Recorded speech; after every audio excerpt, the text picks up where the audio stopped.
Breaking news from New York. Donald Trump's fantasy of a huge rally celebrating him in Madison Square Garden blew up in his face, thanks in large part to the mainstream media finally finding their spinal columns and pushing back.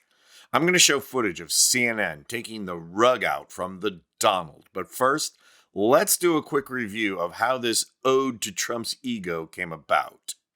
Not only did Trump want this big New York rally to prove to himself that he is finally king of New York, so his fragile ego can be soothed from the years of rejection by New York's old money class, not to mention its celebrity class.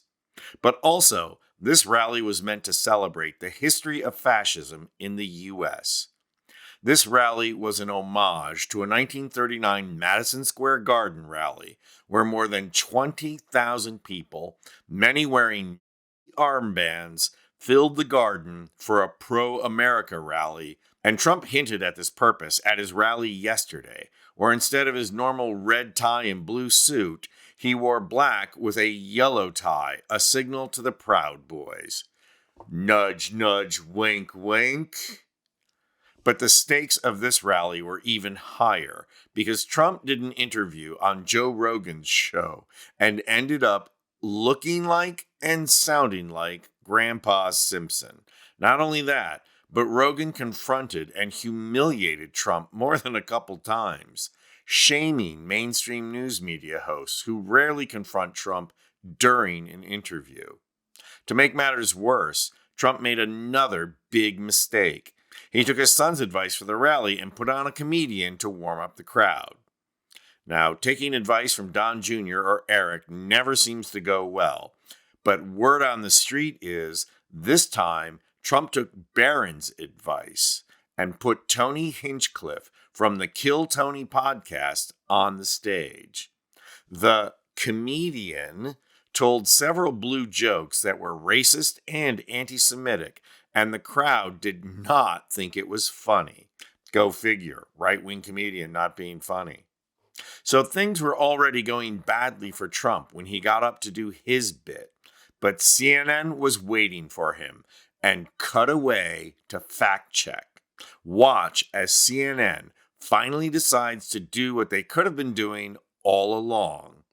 We are watching a rally from Madison Square Garden with former President Donald Trump, where we are hearing scores of lies from the former president.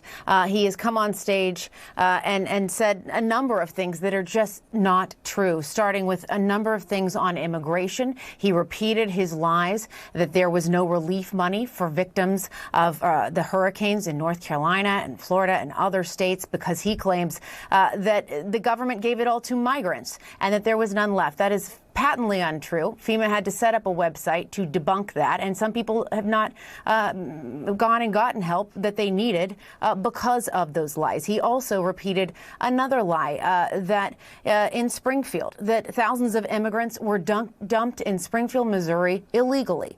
In fact, the city website says that Haitian immigrants are there legally under the Immigration Parole Program and that they independently chose to move there.